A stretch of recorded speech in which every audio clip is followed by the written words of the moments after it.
E como que você observa assim a terapia? Como que ela pode ajudar os líderes de uma empresa? Desde que eu saí da faculdade, eu faço terapia. Isso é legal falar. Outro dia um cliente ficou impressionado. Ele me perguntou: você vai tirar férias, mas você vai tirar férias para fazer terapia? Eu falei: não, ao contrário. Nas minhas férias eu não vou fazer terapia porque eu sempre faço terapia. A gente brincou. Ele falou: nossa, Ana, você faz terapia? Eu falei: sim. Psicólogo faz terapia, sim. Primeiro, a terapia deveria ser para todos, né? Porque ele é um ponto de desenvolvimento fundamental. Por que os líderes, né, precisam da terapia? Não só os líderes, mas os colegas, as pessoas em nível de gestão, as pessoas ali que têm algum impacto e influência nos outros. Eles aprendem a gerenciar melhor o seu próprio estresse. Eles aprendem a lidar com as suas emoções, serem emocionalmente maduros. E eles aprendem a se comunicar melhor também. A comunicação assertiva, a lidar ali com as críticas que são justas, com as críticas que são injustas, com os pontos que as pessoas percebem ali que é um cutucão, que é uma alfinetada, com aquelas reuniões que são mais tensas. Então, assim, a terapia, ela fornece essas ferramentas, esse subsídio de entender melhor quem você é, como você está lidando com as pessoas, gerenciar o seu estresse, valorizar aquilo que você faz. É um ponto tão importante, gente, e é tão simples. É só falar: poxa, olha que legal, eu fiz e tá bem feito. E é tão difícil algumas vezes para as pessoas, por exemplo, perfeccionistas, fazerem essa valorização em relação ao trabalho. Perfeccionistas é que o tema foi da Carol. Por isso que eu falei. Mas é tão difícil ela simplesmente se valorizar. E a terapia dá essa autonomia, essa ação e essa possibilidade para as pessoas ampliarem o seu conhecimento sobre si. É interessante que você foi falando do papel do líder, né? Eu acredito que ele funciona muito como um espelho ali para as pessoas, para a sua equipe de maneira geral.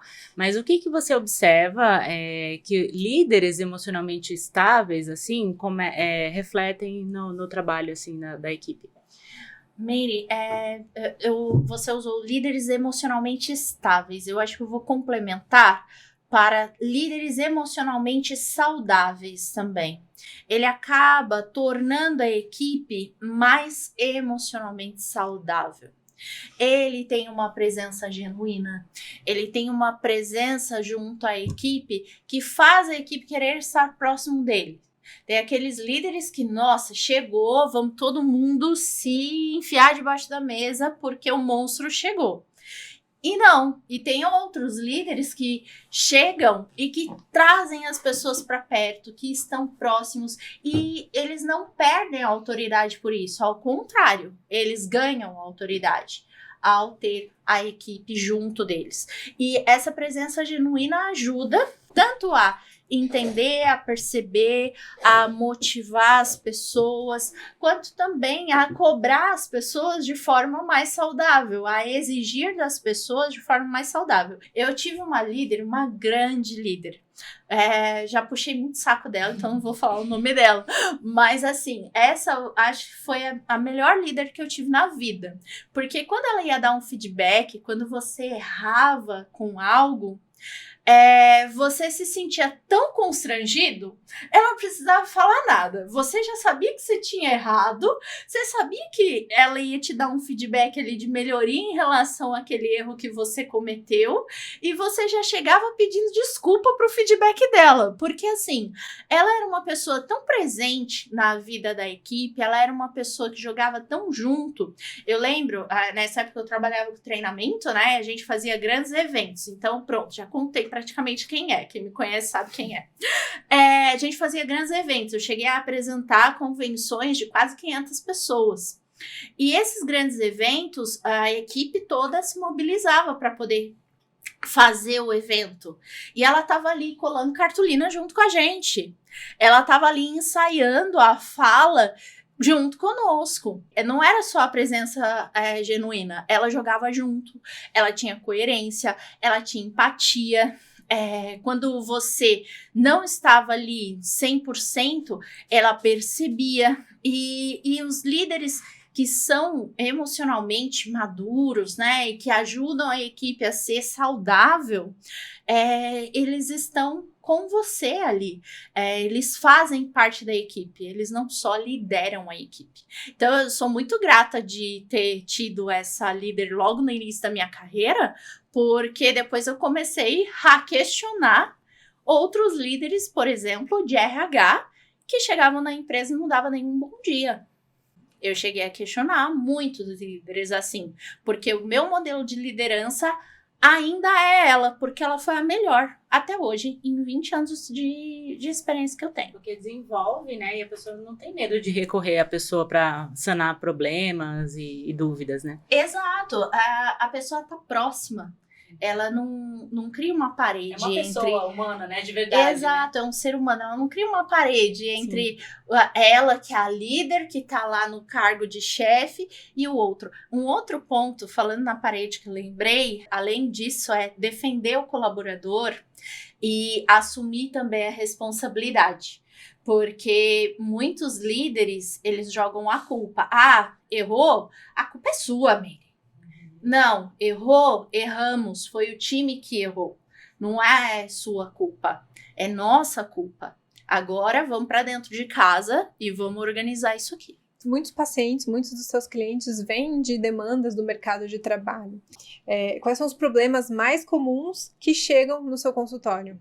Sem dúvida, até por conta da minha comunicação no meu Instagram, eu desenvolvo aí alguns conteúdos bastante assertivos no Instagram, no @ana.maduro. Eu acabo recebendo muitos clientes com burnout, com estresse crônico, com ansiedade excessiva, com a TAG, o esgotamento, uma autocrítica extremamente elevada, a síndrome do impostor acontece muito também, e problemas e dificuldades de relacionamento no trabalho. Faz uns 2, 3 meses um post falando sobre posicionamento profissional, com algumas frases, algumas respostas de que as pessoas poderiam fazer a alguns abusos dentro do ambiente de trabalho. E, nossa, esse post ele repercutiu de uma forma tão intensa, porque as pessoas, elas necessitam responder e muitas vezes elas não conseguem responder o que deve ser respondido, né? As pessoas, elas precisam de ajuda muitas vezes para poder se posicionar. Então, muitos profissionais, eles estão num ritmo acelerado, eles entram no automático e eles acabam não conseguindo se posicionar de maneira assertiva, eles não conseguem impor limites, eles não conseguem lidar ali com aquele estresse, com aquele ambiente de alta pressão. E aí acaba chegando bastante gente nesse sentido para mim na clínica, porque chega ao ponto que a pessoa adoece. Geralmente, né, tem os que vêm preventivamente para não adoecer e tem os profissionais que adoecem. Você que já esteve do outro lado e agora está na parte clínica atendendo, né, Ana? Como que você vê que o trabalho clínico pode ajudar profissionais a se tornarem mais assertivos e equilibrados no ambiente corporativo? Primeiro, posicionamento. Isso dentro da clínica, a gente trabalha isso, essa responsabilização e posicionamento. Outro ponto é a reestruturação de crenças. Fazer essas reflexões sobre as crenças, sobre o seu sistema de crenças, né? Sobre o seu próprio sistema de crenças. E o desenvolvimento de habilidades que sejam habilidades sociais, que sejam competências aí para a organização como um todo. Eu trabalho com desenvolvimento de competências a vida inteira, eu sou super apaixonada por desenvolver pessoas e ver as pessoas se desenvolvendo, e hoje na clínica eu percebo o quanto é importante para as pessoas fazerem essas reflexões, essas autorreflexões.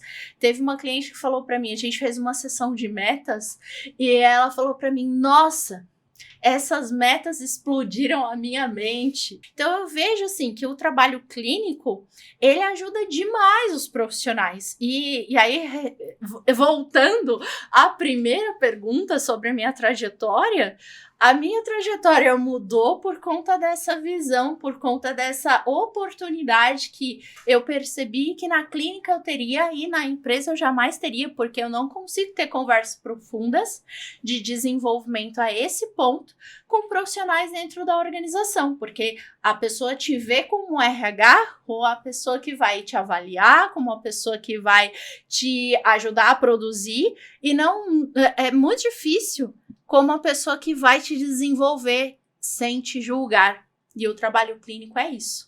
É o te desenvolver sem o julgar. É mesmo. Nossa, foi ótima essa fala. Muito bom.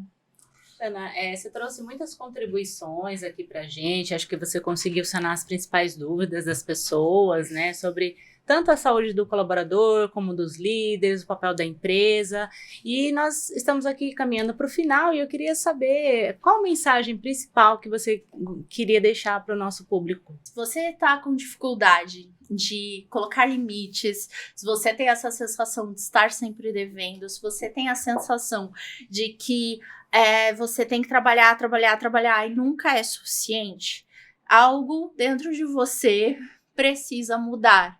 Se você está recebendo feedbacks da sua família de que você só trabalha e não dá atenção para eles, se você está recebendo aí feedbacks dos seus amigos que você sumiu, ou se de alguma forma você está sentindo que algo precisa mudar dentro de você, busca a terapia, busca o trabalho clínico, busca ali reflexões profundas sobre como você está e como você está se posicionando no mundo. Porque essas mudanças, essas reflexões, elas podem impactar em um equilíbrio muito maior e muito mais positivo. Ela pode te ajudar a se descobrir de maneiras aí que inimagináveis nesse momento, e você pode ser um ser humano muito melhor.